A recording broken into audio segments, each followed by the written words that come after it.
Muy buenos días a todos. Estamos dando inicio al comité GSC correspondiente al 4 de octubre de 2019, calendario económico con cifras básicamente en Estados Unidos, temas de mercado laboral, generación de empleo, incremento salarial, tasa de participación, tasa de desempleo, y también se acaba de dar a conocer el tema de la balanza comercial estadounidense, que mantiene unos altos déficits a pesar de toda esta campaña de la imposición de aranceles. Vamos a ver si lo ha anunciado esta semana de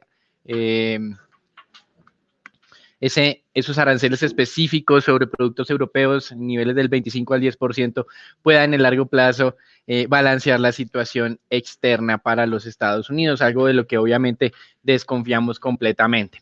Hablarán 3 miembros de la Reserva Federal durante el día. De hecho, ya habló de uno de los vicepresidentes, Richard Clarida, donde no dejaba muy claro si los últimos datos que había recibido la Reserva Federal, o más bien que se habían publicado con respecto a los Estados Unidos, más específicamente los ISM, manufacturero y no manufacturero, eran suficientes para que la Fed fuera un poco más agresiva. Frente a los datos del mercado laboral, interesante ver cómo la generación de empleo se moderó un poco más fuerte de lo que el mercado había anticipado, no demasiado, 136,000 puestos de trabajo frente a una expectativa de 145,000. La tasa de desempleo cayó como no se estaba anticipando, a pesar de que la tasa de participación no se movió. Tasa de desempleo descendió a un nuevo mínimo para los últimos 60 años en los Estados Unidos, pasando del 3.7 al 3.5%. El mínimo de los últimos 60 exactamente es el 3.4%, si no ya nos tendríamos que ir hacia 1900, hacia los 50 de el siglo pasado para encontrar un nivel parecido. Y con respecto entonces a estos indicadores, nuestra percepción es que si bien es cierto la tasa de desempleo cayó, el tema de generación de empleo y del estancamiento del incremento salarial, sí de alguna manera me muestra ya unos signos un poco más consistentes de posible enfriamiento del mercado laboral. Recuerden de todas maneras que el mercado laboral es muy rezagado desde el punto de vista de estar mostrando en qué estado se encuentra el ciclo económico en cualquier economía. Así que el hecho de que ya me muestra algo de enfriamiento es que efectivamente vienen cosas mal, algo que ya hemos venido hablando casi desde el tercer mes de este año, donde veíamos desaceleración, y esta semana pues con lo del ISM manufacturero no solamente se habla de desaceleración, sino un mayor riesgo de recesión. Todavía nosotros no lo vemos como tal, pero sí vimos en el ISM del sector servicios transmisión de este debilitamiento a otros sectores. Lo mismo que había pasado a comienzo de años con Alemania, ya lo estamos viendo con respecto a los Estados Unidos, y desde nuestro punto de vista, sin duda, el mercado tiene toda la razón de estar esperando un nuevo recorte de tasas de interés en la reunión del 30 de octubre por parte de la Reserva Federal, nuevamente 25 básicos, a pesar de que en la última reunión solamente 7 de los 17 miembros activos de la Reserva Federal creían que iba a haber un nuevo recorte de tasas durante el 2019. Creemos que esto puede estar balanceándolos al otro lado, y por eso muy probablemente en las declaraciones de hoy hacia el comienzo de la tarde el presidente de la Reserva Federal podamos ver algo de más flexibilidad en su postura monetaria, algo que no nos mostró Richard Clarida hasta el momento. Con respecto a lo que viene ocurriendo en tema político, recuerden que está un proceso de investigación en contra del presidente de los Estados Unidos que los demócratas quieren adelantar en la Cámara de Representantes por presiones indebidas a gobiernos extranjeros para investigar a un candidato o uno de los candidatos más fuertes que pueden ser opositor, que puede enfrentársele al presidente Trump en su intención de reelección. Pues bien, el presidente ayer hablaba abiertamente, explícitamente, que le había solicitado ayuda a su amigo chino Xi Jinping para que también investigue los hechos de corrupción de los Biden, tanto su hijo como el padre. Y acá, pues obviamente, estamos haciéndole seguimiento minuto a minuto a lo que él escribe en Twitter. Hace unos 20 minutos estaba escribiéndolo explícitamente, que él no estaba haciendo una cacería política, sino que la Casa Blanca en su buena actuación siempre busca luchar en contra de la corrupción, ya sea dentro de los Estados Unidos o por fuera de estos.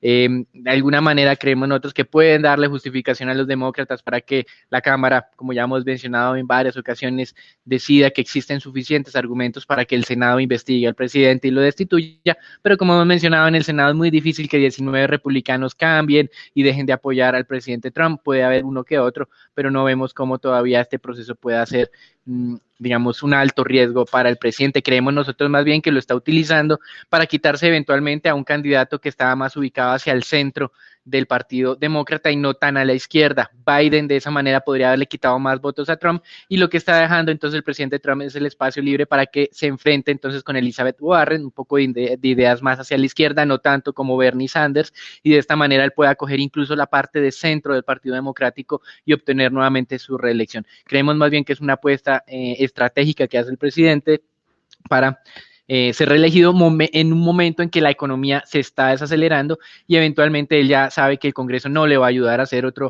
expansión fiscal, y la Reserva Federal pues ha sido muy tímida, muy lenta en los ajustes de tasas de interés, por lo que probablemente la recuperación de la economía estadounidense no alcance a verse para noviembre del próximo año de una manera, digamos, muy decidida. Creemos entonces más bien que aquí hay unos cálculos políticos que el mercado no está viendo, digamos, de manera tan clara, o por lo menos no la generalidad, y desde nuestro punto de vista simplemente lo que está tratando de hacer es quitarse a Biden dentro de esos candidatos potenciales. Los demócratas están molestos porque obviamente entienden muy bien cuál es la estrategia del presidente Trump.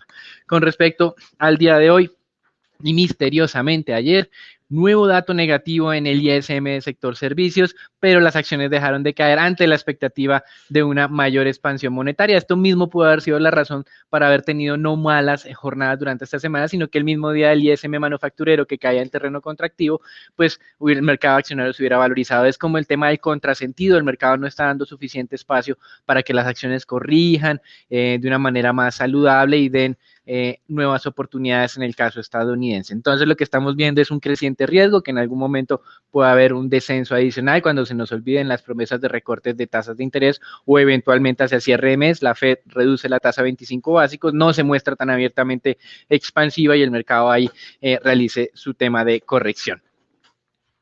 Hoy, como ustedes pueden ver, la columna primera, que es de mercados accionarios, está en su mayoría en terreno positivo. Ganancias para el caso de los futuros de Estados Unidos cercanos al 0.2, 0.3%. Europa también con avances cercanos a un 0.6%. Asia con ganancias menos en Hong Kong, donde la presidenta o la directora, digamos así, de la orquesta en Hong Kong, Carrie Lam, estaba adoptando unas medidas que no eran asumidas desde la época de la colonia en esta protectorado, y era eliminar o prohibir el uso de máscaras en las protestas. Obviamente los jóvenes que están saliendo a las calles dijeron que no iban a hacer caso y que iban a mantener la presión durante el fin de semana. Todo el mundo está esperando que las Fuerzas Armadas chinas en algún momento digan no más e ingresen a Hong Kong. El temor del tema del Tiananmen vuelve a incrementarse. Parece que los protestantes, los que están protestando en Hong Kong, no han querido, digamos, aceptar el tema de una sola China, como veíamos en esta semana en nuestro primer comité, la idea de el presidente Xi Jinping de tener una nación unida, y esto es claramente una alusión a que Hong Kong tendría que en algún momento más adelante obedecerse o ser regida por las mismas leyes que se rige China continental. Una noticia desde el punto de vista corporativo es que Apple le solicitó a sus proveedores incrementar la producción de componentes para el iPhone 10 en un 10% ante la expectativa de un mayor nivel de ventas. Desde el punto de vista de monedas, el dólar amaneció debilitándose nuevamente como el día de ayer. Recuerden que en Colombia tuvimos los 3.500 y hubo una rápida corrección a 3.450. También varias monedas en el mundo hicieron ese movimiento el día de ayer, a pesar pues, de que la tensión estaba latente por las expectativas de una mayor estímulo monetario que pues todavía no ha sido revelado por parte de los miembros de la Reserva Federal. Mientras tanto, el mercado petrolero se estabilizó después de 8 jornadas consecutivas de pérdidas que nos hicieron pasar desde los 60 hasta los $52 para el caso del WTI. En la información que tenemos para futuro, Citigroup redujo su pronóstico de crecimiento para el 2020 en términos de la demanda, solo 400,000 barriles día de incremento de producción. Al mismo tiempo, UBS decía que si bien es cierto, en este momento estaba esperando una corrección del precio del Brent hacia niveles de los $63, estamos cerca de los 58, es decir, $5 más por niveles de producción el próximo año el precio del petróleo descendería nuevamente para el caso del Brent a los 55. Entonces, lo que está diciendo UBS es que hoy estamos en 58, casi 59 Brent, subirá hasta 63, pero el próximo año descenderá nuevamente a los 65. En tablas más o menos nos deja en niveles relativamente estables, aunque con un alto nivel de volatilidad. Y Ecuador, que bajo la administración de Correa ingresó a la OPEP, ahora se está saliendo, se va a quitar ese freno de producción de 528.000 barriles día y ya anunció que el próximo año espera aumentarlo a los 590.000 barriles día. Venezuela, por su parte, con las sanciones y ya su capacidad de almacenamiento copada, anunció o más bien informó que está reduciendo sus niveles de producción. Actualmente tiene un mínimo histórico de 510.000 barriles día. Recuerden que Venezuela en algún momento alcanzó a producir 3.5 millones de barriles día, es decir, estamos hablando de la séptima parte. Temas de administración o mala gestión y últimamente el paso del millón de barriles hacia los 500.000 se debe básicamente a las sanciones implementadas por la Casa Blanca. Mientras tanto, en temas de renta fija, pues estos datos de empleo, como dijimos, si bien es cierto, muestra enfriamiento del mercado laboral, no es suficiente para que la Reserva Federal sea abiertamente expansiva, teniendo en cuenta pues que el nivel de generación de 136.000 todavía sigue absorbiendo la nueva mano de obra que alcanza el mercado. Es decir, que si queremos de una manera saludable que la tasa de desempleo de Estados Unidos retorne a sus niveles de largo plazo cercano al 4,5 o 5%, lo que necesitamos son niveles de generación sostenidos por debajo de los 120.000 puestos de trabajo. Estamos en 136.000, es decir, si hay desaceleración porque estamos a 200.000 puestos de trabajo de generación durante el año 2018-2017, ahorita estamos hablando de 140.000, 130.000, y de alguna manera abre espacio para un nuevo recorte de tasa, lo cual estamos totalmente de acuerdo a los contratos de futuros de los tesoros, existe ya una probabilidad superior al 80%, más exactamente 83% de recorte de tasa en la reunión del 30 de octubre. Históricamente, siempre que esta probabilidad supera el 50%, la Fed ha ajustado su tasa con las expectativas del mercado. Eso es todo por ahora, los dejamos con Raúl para la información del mercado accionario en Colombia, teniendo en cuenta que no hay anuncios de carácter relevante en este momento en nuestro mercado. Mañana a mediodía tendremos las cifras de inflación, donde se espera un nivel del 0.15, 0.16%. En GSC tenemos una expectativa más baja, teniendo en cuenta una corrección adicional de los precios de alimentos, pero sin duda hay preocupación por la dinámica del precio del dólar que podría generar más adelante o eventualmente nos generará un incremento de precios de importados y a través de esta transmisión incrementaría los niveles de inflación o eventualmente impediría que retorne a niveles del 3% de una manera más rápida. Eso es todo por ahora. Los dejamos con Raúl para las acciones en Colombia. Gracias, Daniel. Por el lado del mercado accionario local, en la jornada del día de ayer, el índice Colcap se valorizó, principalmente favorecido por una mayor probabilidad de una disminución de la tasa de referencia por parte de la Reserva Federal, lo cual impulsa los mercados de renta variable en el mundo. Esto como tal sopesó los débiles datos de industria y servicios, tanto de Colombia, de Estados Unidos y de la zona euro. Por el lado de volúmenes se negociaron 124.000 millones de pesos. La acción más negociada fue Grupo Argos con 22.000 millones de pesos y la acción más valorizada fue Preferencial Corfi Colombiana con 6,2% y la de mayor desvalorización fue Grupo Argos con un 2,6%. Por el lado desde el punto de vista técnico, como se puede observar en la gráfica, el índice Colcap mostró leve valorización, como tal cerró sobre los 1.588 puntos y podría cerrar la semana cerca a los 1.590 puntos. Pues por el lado de las estrategias, según las estrategias por el lado de Bancolombia y Ecopetrol mantienen un buen comportamiento, tanto en Colombia como ordinaria como preferencial se valorizan el 4%, Ecopetrol un poco cerca al 2%, mientras que el resto de estrategias se ubican levemente en terreno negativo. Destacar principalmente CEMEX se valoriza un 3,5%, sin embargo la jornada del día de ayer se vio una leve recuperación por el lado de preferencial Cementos Argos y preferencial Grupo Argos, reduciendo un poco el spread, ya que Grupo Argos y Cementos Argos mantuvieron un débil comportamiento. Sin embargo, este se mantiene en máximos.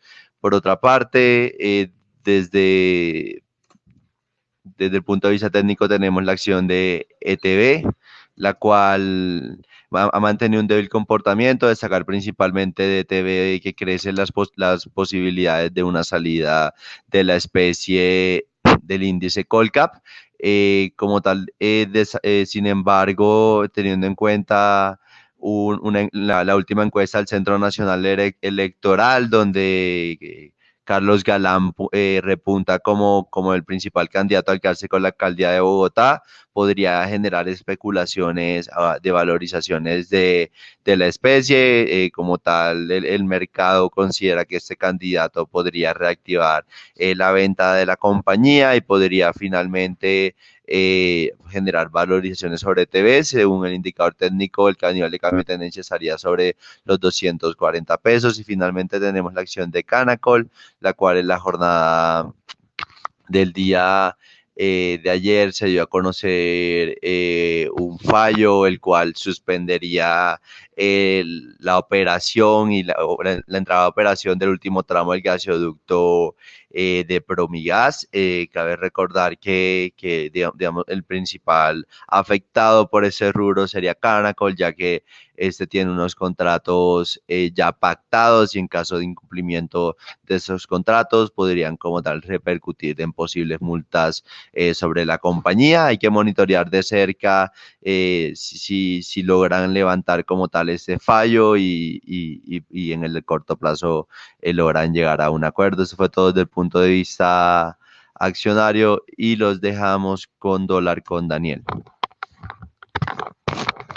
En dólar, los 3.500 sirvieron como nivel de resistencia efectivo. Ayer pensábamos que el dólar se iba a mantener cerca de ese nivel, pero que no, pues que no lo iba a superar, pero no esperábamos una corrección tan rápida y segundo, de tanta magnitud. El día de hoy amanecemos con niveles de los 3.437-38, mostrando que como no es normal, más bien en este mercado hay un alto nivel de especulativo y ese nivel especulativo obviamente acelera las tendencias. Hacia la próxima semana no descartamos nuevamente que haya incremento en temas de dólar, porque como hemos mencionado, el mercado está esperanzado en estímulos monetarios, no en que la situación económica mejore como tal. Como este es el fundamento, obviamente el nivel de incertidumbre es alto y desde ese punto de vista, pues el dólar no tiene razones por las cuales iniciar una tendencia bajista en este momento. Desde el punto de vista técnico, el día de hoy tocamos la parte baja de la banda que nos mostraba la tendencia positiva. Ese nivel de la parte baja está en los 3.400, casi 25, hoy hicimos mínimos 30, es decir que tenemos un espacio adicional antes de anunciar un posible cambio de tendencia. Desde el punto de vista de volúmenes, ayer se han negociado 1.200 millones de dólares. Bajo esos niveles de volatilidad, lo que habríamos esperado es que se hubiera negociado un monto mayor.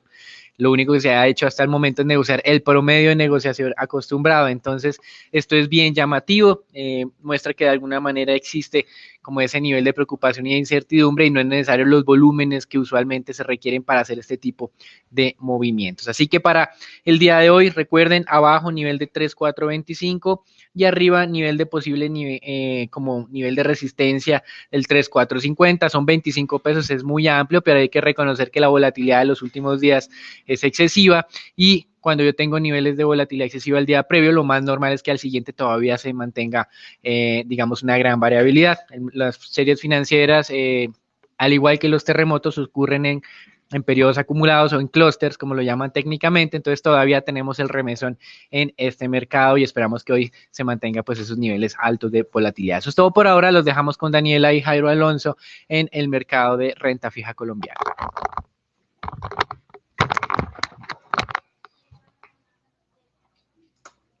Gracias, Daniel. Recordamos nuestra recomendación para octubre, para renta fija, sobre títulos de deuda corporativa. Para plazos menores a 2 años, recomendamos títulos indexados a IPC, así como también indexados a IBR. Para plazos entre 2 y 5 años, favorecemos títulos con cupón fijo y opción de diversificación con títulos IPC. Por el lado de las tasas de negociación, para el cierre de ayer se siguen presentando valorizaciones mensuales en todas las referencias. Los títulos que más se valorizaron son los títulos IPC a 3 años con cerca de 20 puntos básicos y los títulos IBR al mismo plazo con 18 puntos básicos.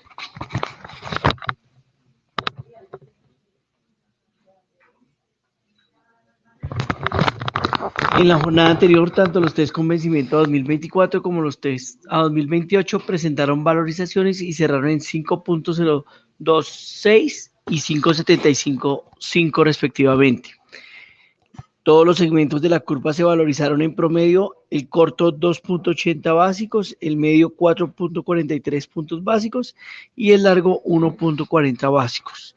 La curva de TS en pesos se valorizó en 2.88 en promedio, mientras que los TSVRs presentaron valorizaciones de 2.71 básicos. En deuda corporativa se operaron alrededor de 4.250 millones a través del sistema transaccional y 620.000 millones por registro. Lo más transado fue tasa fija con vencimiento a 2020, seguido de los tasa fija con vencimientos a 2021. Esto es todo por hoy. Los esperamos el día lunes, en un nuevo comité. No olviden seguirnos en nuestras redes sociales. Buen día, gracias.